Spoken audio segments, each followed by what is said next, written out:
John Carter never imagined his quiet life as a repair technician would bring him to the grand palace of the alien empire.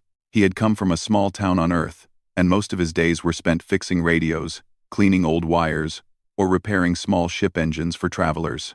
So, when the United Colonies asked him to work as a technical specialist on a distant world, he accepted only because the pay was good and the job sounded simple. He did not expect danger, excitement, or anything unusual. He only expected to fix machines and go home, but the alien empire was nothing like home. The palace alone could make any visitor stop and stare. It stood high above the shining city, built with tall blue stone that seemed to glow in the sunlight. Strange winged creatures circled the towers, and the air smelled like sweet metal. Everywhere John walked, he saw aliens dressed in bright robes, guards wearing silver armor, and floating screens covered with symbols he did not understand. Still, he told himself that it was only a job. He was not a soldier or a diplomat. He was a man with a toolbox, and he planned to do his work and leave quietly. His first real task was simple: repair a set of broken translation devices in the Royal Hall. The hall was where Queen Nera met visitors from across the galaxy. Her people relied on the translation devices to speak with non-native guests. John thought it was an easy assignment. He imagined walking in, fixing some wires, and walking out without anyone noticing him. He never expected to meet the Queen herself. She stood tall, almost twice his height, with smooth, pale skin that shimmered like glass. Her hair was silver, and fell down her back in a long braid. Her eyes were deep and bright, shaped like teardrops. John had seen pictures of her species, but none of them matched the real presence she had. She was elegant, calm, and strangely intimidating. When John entered the hall, Queen Nera turned to him with curiosity. She looked at him the way someone might look at a strange creature from a distant land, but not in a rude way, more in a thoughtful, careful way. "You are the human technician?" she asked softly. John nodded. "Yes, Your Majesty. I'm here to fix the translator units." She studied him a moment longer. "Very well. Do what you need." He tried to ignore her presence and focused on the broken devices. Wires sparked, small lights blinked weakly, and one of the machines buzzed loudly. John knelt down, opened his toolbox, and began working. Normally, he relaxed when repairing things. Machines made sense to him. They were honest. They only broke when something real caused it, and they only worked again when someone put in the effort to fix them. People, on the other hand, were far more complicated. As he worked, he felt the Queen's eyes on him. She did not speak. She only watched, standing a few steps away. John tried to pretend she was not there, but it was not easy. It was like having a giant statue standing over him. Except this statue could actually talk, move, and command entire worlds. After a while, she finally said, "Humans are very different from my people."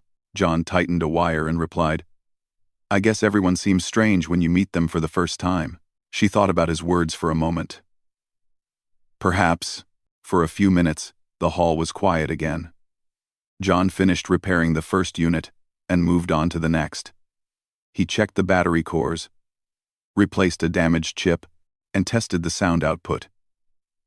Each small repair made him relax a little more, but then, without warning, the palace alarms began to scream.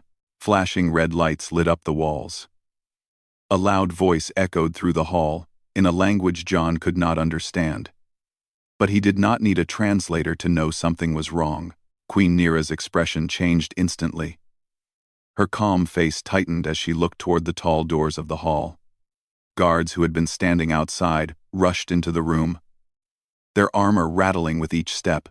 "Your Majesty, we must move you to the safe chamber," one guard said.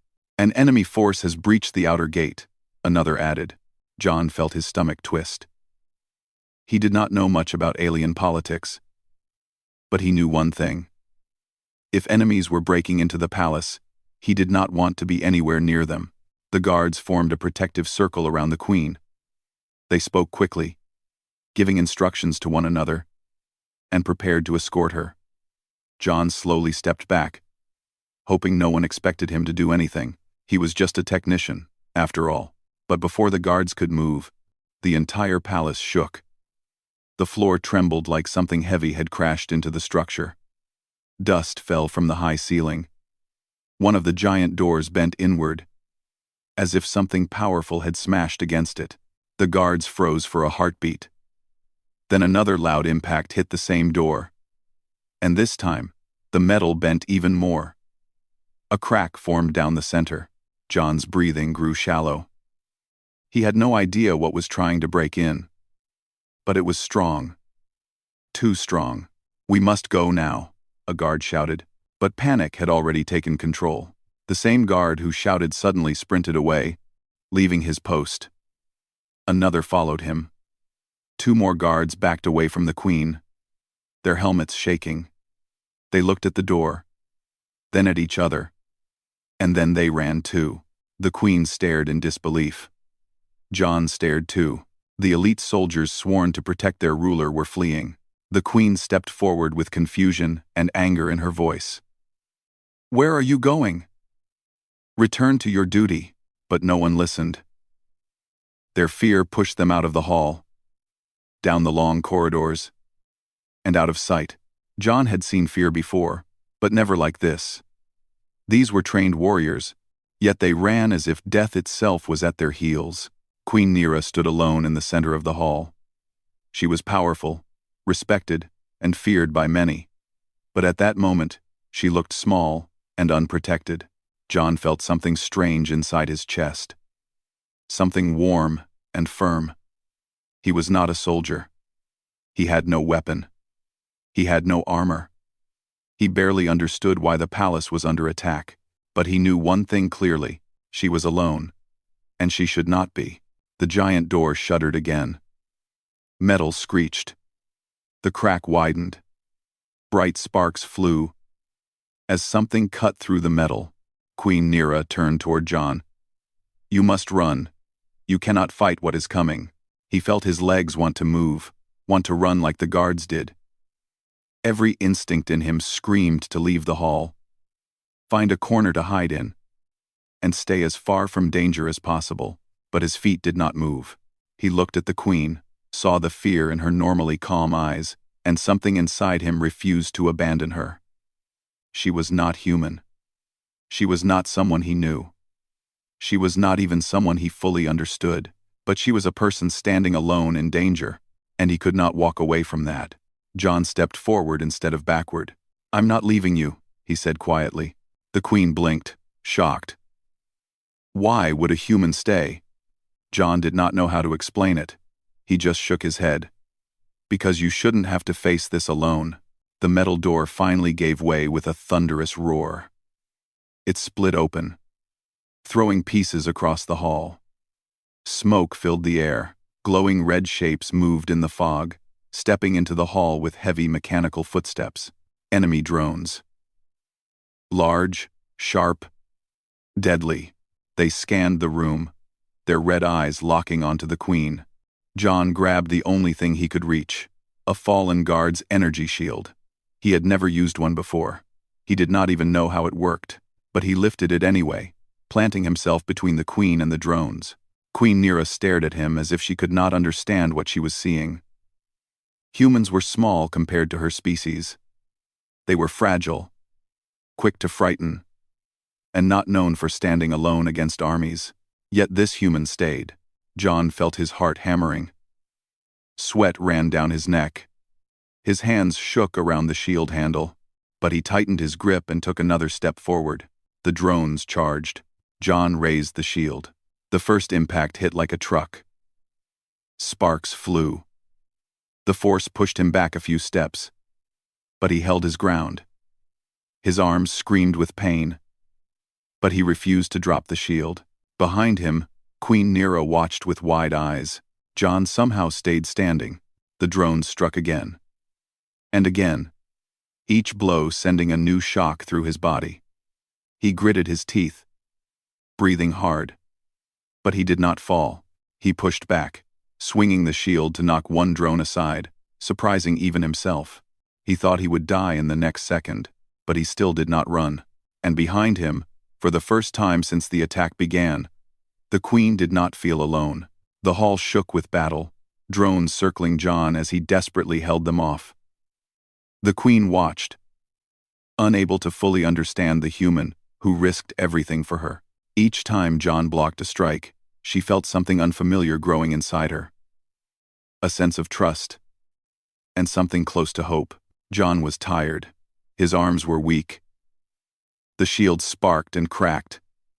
But he stayed in front of her, and she noticed something important. Even when her own guards fled in fear, the human stayed. That single truth would change everything. John could barely feel his arms anymore.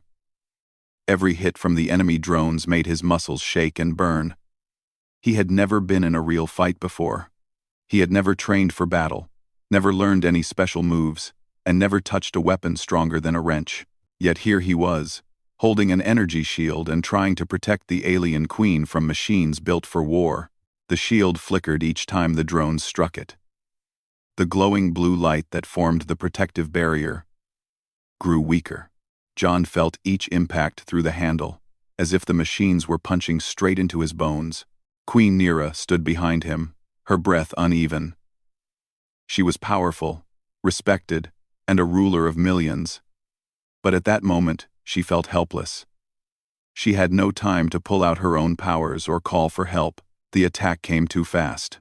The only thing between her and the killing machines was a human technician from Earth with a damaged shield. Another drone lunged forward. John reacted purely on instinct. He twisted his body and slammed the shield sideways. The move was clumsy but full of desperate strength. The drone spun, hit the floor, and its red lights went dark. John stared at the fallen machine. He had actually knocked one down. Surprise flashed across his face, quickly followed by fear. Because two more drones rushed toward him immediately, he raised the shield again. The next hit sent him sliding across the floor. His boots lost traction, and he stumbled, barely catching himself before falling. He tasted blood on his lip and realized he had bitten it during the last hit. The drones did not stop. They moved forward in perfect, cold coordination. John took a deep breath. He needed to keep fighting. He needed to stand. He needed to stay between the Queen and danger. If he fell, she would die. The thought made his body move on its own. He forced himself to straighten up and brace the shield. Even though every part of him begged for rest, Queen Nira stepped closer and placed a hand on his shoulder. Her touch was light, almost unsure. "You cannot keep this up. You must run." John shook his head without turning. "If I run, you'll be alone." "I am the Queen," she said softly. "I was born to face danger alone." John tightened his grip. No one should have to. Her words froze in her throat. She had never heard something like that before. Not from her own people. Not even from her closest advisors. Loyalty in her kingdom was offered only through fear or duty. But this human stayed with no reward, no order, and no reason other than simple kindness. Another drone attacked. John blocked it, but the force threw him to his knees. The shield flickered weakly.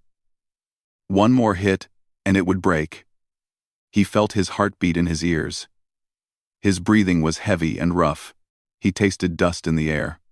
The hall was filled with smoke from broken wires and shattered lights. The drones circled like wolves around prey. Nira looked around desperately. "More guards will arrive soon. If you can hold a little longer, help will come." John nodded, though he wasn't sure he could last even another minute. The next drone shot forward. John barely lifted the shield in time. The impact cracked the device's outer frame. Small sparks flew. The shield dimmed again, its light now thin and unstable. John winced. If the shield died, he had nothing else. Then the drone attacked again. The shield shattered. The blue light burst into tiny sparks and vanished. The device fell apart in John's hands, the handle breaking off and clattering across the floor. John stared at the useless piece of metal. The drones paused, their red eyes adjusting to the change. Without the shield's energy barrier, they had a clear path. Queen Nira felt her heart tighten. She stepped forward, wanting to protect him now, wanting to put herself between him and the drones. She was ready to use her own power, even though it was dangerous and unstable.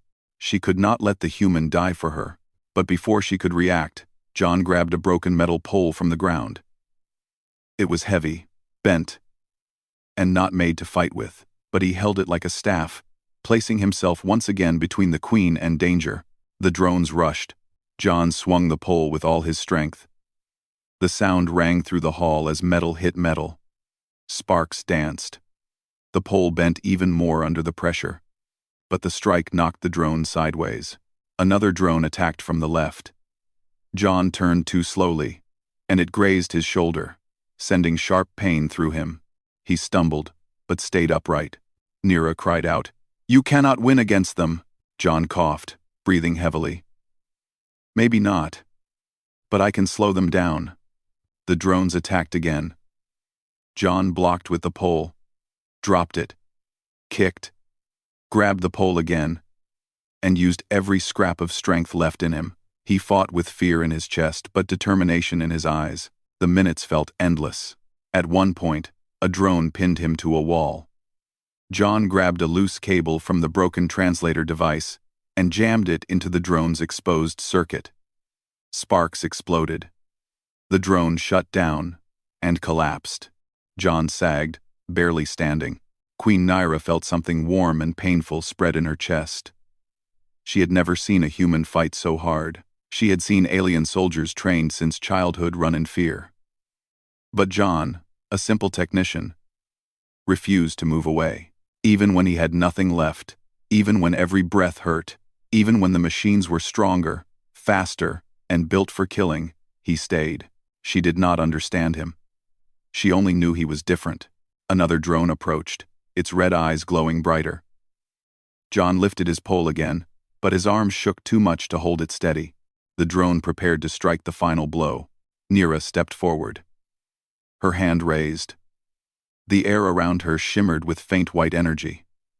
She rarely used her power, because it drained her body and left her weak for hours. But she did not care now. She unleashed a burst of light that shot across the hall and slammed into the drone. The machine flew backward, crashed into a wall, and fell silent. But the use of her power made her stumble. She almost collapsed, but John caught her with his last bit of strength. He held her steady. She leaned against him, breathing deeply, her eyes narrowed from the strain. John gave her a weak smile. "Guess we both fight in our own way." She stared at him, shocked at his calm voice despite the pain he was in. "You saved my life." He shook his head. "I just did what felt right." Before she could reply, more metallic sounds echoed from the entrance. John tensed, expecting another wave of drones. He pushed Nira behind him again, though he could barely stand. But this time, the machines did not appear. Instead, the Queen's loyal reinforcements arrived. Dozens of armored soldiers ran inside. They saw the wreckage, the fallen drones, the broken door, and a human standing in front of their queen with a battered metal pole. Their leader rushed forward and immediately knelt. "Your Majesty, we heard the breach. We came as fast as we could." Nira's voice was soft but firm. "You were slower than a human with no armor." The soldiers lowered their heads in shame. John looked around the hall, confused and exhausted. His vision blurred a little. He suddenly felt very small in the presence of so many alien guards. The soldiers captured the remaining drones and secured the area. Medical technicians hurried inside, offering help to the Queen. But Nira raised a hand and refused for a moment. Her eyes were only on John. He sat on the floor, too tired to stand. His hands trembled. Dust covered his clothes. Small cuts lined his arms and cheeks. But he was alive. She walked toward him slowly and sat down beside him. Everyone in the hall froze at the sight. No queen had ever lowered herself like that in front of common workers, especially not humans. Nira spoke in a quiet voice meant only for him. You risked your life. You protected me when even my own soldiers abandoned me. John rubbed the back of his neck. I'm not strong like you or your guards. I just didn't want you to be hurt. But why? We are not of the same world. You owe me nothing. John turned his head and gave a tired smile. You looked scared. That was enough. Nira's breath caught. No one had ever said something like that to her. She had been a ruler her whole life. People respected her power, her rank, and her position. But no one cared about her fear. No one stayed because of compassion. John did. She did not know what to say. She only knew she would remember this moment forever. The leader of the guards approached carefully. Your Majesty, we must bring you to safety now. Nira stood slowly, but before leaving, she looked back at John. You will not be forgotten, she said. John tried to stand, but his legs gave out again. The guards rushed to help him, but Nira raised her hand sharply. Gentle. He has done more for this kingdom today than any of you. They bowed deeply and lifted John with care. As they carried him out of the hall, John saw the queen still watching him. Her eyes were softer than before, almost warm. He wondered what she was thinking, but before he could find out, exhaustion overtook him, and his eyes closed. The last thing he felt was relief. Relief that he had stayed. Relief that she was safe. And relief that he had made a choice he would never regret. John woke up slowly, as if rising from the bottom of a deep lake. At first, he could not remember where he was. He only felt soft blankets under him, and a strange warm light above. He blinked a few times, and his vision slowly cleared. He was lying in a medical room inside the palace. The walls glowed with a soft silver light. Strange machines floated near the bed, scanning him quietly. His arms and chest were wrapped in light bandages that gave off a gentle blue glow. They felt cool and warm at the same time, like a soft breeze. John groaned as he tried to sit up. His body ached, not sharply, but with a deep, heavy soreness. It reminded him of the time he helped move a broken generator on Earth and spent 2 days feeling like he had been hit by a truck. As he adjusted himself, he heard footsteps outside the door. The door opened slowly. The 4 of the 23, and a small alien nurse stepped in. She looked surprised to see him awake. You should be resting, she said gently.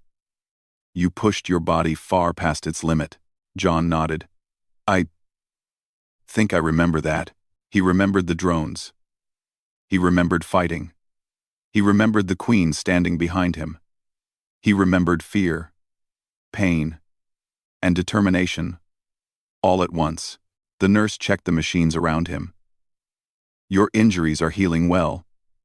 Humans recover slower than our species. But you have strong endurance. John gave a tired smile. Thank you. She left shortly after, saying she would inform the palace that he had awakened. John sat quietly for a moment. The room was peaceful. He listened to the soft hum of the machines and the faint echo of activity outside in the hallway. But his peace did not last long. A tall figure stepped into the doorway. Queen Nira had come to see him. She wore simple royal robes instead of her usual ceremonial clothing. Her long silver braid hung over her shoulder. Her bright eyes focused on John with a strange mix of relief, curiosity, and something he did not recognize. John tried to sit up straighter. Your Majesty. She raised her hand gently. Do not strain yourself. You are still healing. He relaxed a little, though he still felt awkward being visited by the queen of an entire empire while wearing a medical gown. She stepped closer to the bed. The healers told me you woke only a few minutes ago. I wish to speak to you before anyone else. John blinked. Me? Why? A soft smile touched her lips. Because you stood in front of danger for me when many others did not. His cheeks reddened slightly. I just did what felt right. She studied him carefully, as if every part of him confused her. Your actions were not simple. You faced death. You were afraid. Yet you stayed. I have seen soldiers run from less. John looked down at his hands. I guess humans can be stubborn. Stubborn, she repeated quietly. Yes, but also brave. There was silence for a moment. She looked around the room, then back at him. I want to ask you something, she said softly. And I want the truth, not what you think a queen wants to hear. John hesitated, then nodded. I'll answer honestly. She took a slow breath. When the drones broke through, and the guards fled, why did you stay? The question sat heavy in the air. John looked at his bandaged hands, searching for the right words. He did not have a grand reason or a heroic speech. Finally, he said, because someone needed help. And I was there.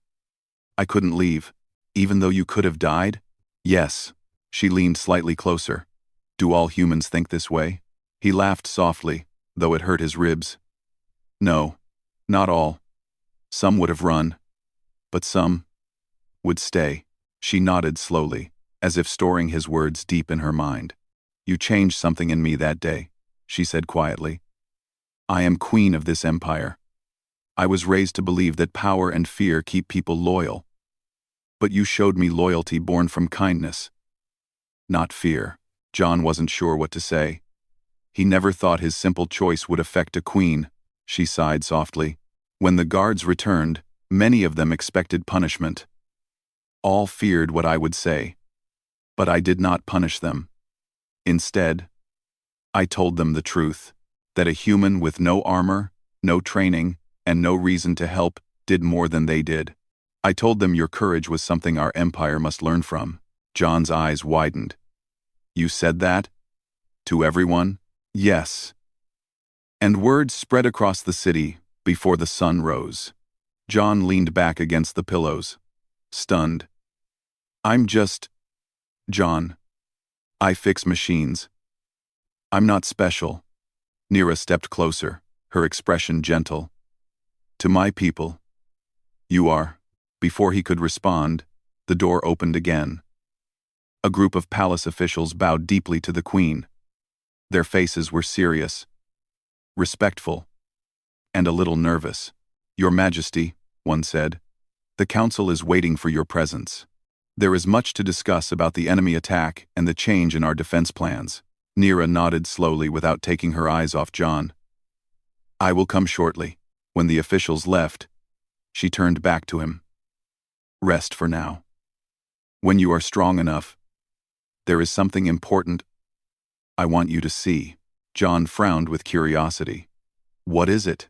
She only gave a small, mysterious smile. You will know soon. She left the room before he could ask more. Several days passed as John recovered. He learned to walk again without stumbling. He practiced lifting light objects as his strength returned. The nurses visited often, always curious and polite. Some guards passed by the room and bowed their heads to him. At first it made him uncomfortable, but he slowly understood why. The story of the human who stayed had become known across the palace. One morning, after a week of recovery, a guard entered the medical room. The queen requests your presence. John stood carefully. His legs were still a little stiff, but he was strong enough to walk. The guard led him through long, shimmering corridors and wide halls, decorated with glowing blue crystals. Everyone they passed bowed to the queen's request. Even if John did not understand why they showed him such respect. Finally, they reached the great assembly hall. The doors opened, and John froze in surprise. The hall was filled with nobles, advisors, military leaders, and hundreds of citizens. They all stood facing the queen, who stood on the central platform. When John entered, the entire room went silent. Nira stepped forward. Approach. John walked slowly to her side. His heart pounded. He was not used to so many eyes watching him. The queen raised her voice, but it remained calm and controlled. Today, I speak of change. Our empire has long believed that authority, fear, and strength alone keep us safe. But during the attack, we saw a truth we ignored for too long. She turned toward John. Loyalty is not born only from fear. Sometimes it is born from compassion. The hall remained silent. Every word echoed. This human, she continued, stood when many ran. He protected me with nothing but his hands. And because of that, I have decided to reshape the future of our empire. She faced the crowd again. We will build a new guard force. One that values character over rank. One that understands loyalty is a choice, not a duty forced by fear. She extended her hand toward John. And I ask this human, John Carter, to become my official protector and advisor in this new era. John felt his heart stop. Him? An advisor? A royal protector? He stuttered. Your Majesty, I don't know anything about ruling or protecting a kingdom. Nira stepped close enough for only him to hear. You know kindness. You know courage. You know when to stand and when to speak truth. That is more than enough. She pulled back and looked at him with a soft expression that told him she meant every word. John swallowed hard. He looked at the crowd. He looked at the Queen. Then he took a slow breath and nodded. I accept. The hall erupted with sound. Applause, cheers, and cries of approval rang through the air. Even the nobles who normally disagreed with change bowed their heads. Nira placed a ceremonial band around his arm. From this day forward, you stand beside me. Not as a servant, not as a soldier, but as a symbol of what our empire can become. John felt warmth spread through his chest. Not pride, not ego, but something deeper, something meaningful. After the ceremony, the Queen walked with him through the palace gardens. Strange, glowing flowers surrounded them. The air was calm and warm. She looked at him gently. I did not choose you to repay a debt. I chose you because your heart is strong. John smiled, a little shy. I never thought my heart would matter in a place like this. It matters more than you know, she said softly. They walked in silence for a moment. Then she looked at him again. John, do you regret staying that day? He shook his head. No. Not for 1 second. She nodded slowly, her eyes shining. Then maybe this is the beginning of something better. Not just for you or me, but for all of us. John felt it too. Something new was starting. Something that changed both of their worlds. A human who stayed. An alien queen who learned to trust. And a future shaped by the courage of one ordinary man who refused to run. Their story was only beginning.